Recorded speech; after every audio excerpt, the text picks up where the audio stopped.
السلام علیکم دوستو، آج جو حدیث میں آپ کو بیان کرنے لگا ہوں یہ آج کی اس دنیا میں تقریباً ہر انسان پہ لاگو ہوتی، اور ہم اس سے میں بتا رہا ہوں کہ بچے ہوئے نہیں ہیں۔ تو میں شروع کرتا ہوں۔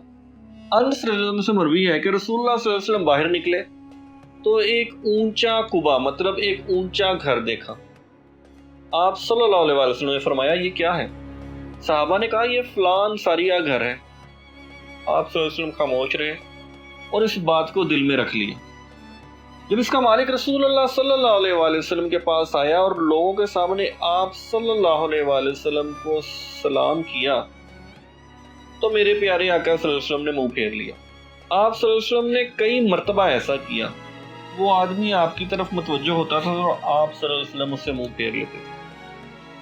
اس آدمی نے آپ صلی اللہ علیہ وسلم کا غصہ اور منہ پھیرنا محسوس کر لیا، تو اس نے صحابہ کرام رضی اللہ عنہ سے شکایت کی اور کہا واللہ رسول اللہ صلی اللہ علیہ وسلم سے ایسی ناراضگی اور غصہ پہلے تو کبھی نہیں دیکھا، جس کا سبب بھی معلوم نہیں۔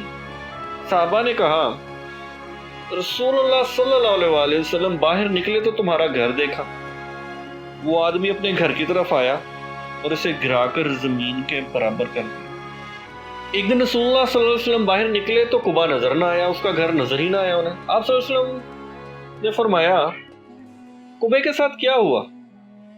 صحابہ نے کہا اس کے مالک نے آپ کے منہ پھیرنے کی شکایت کی تھی، تو ہم نے اسے بتایا کہ اس پر اس نے اسے گرا دیا ہے۔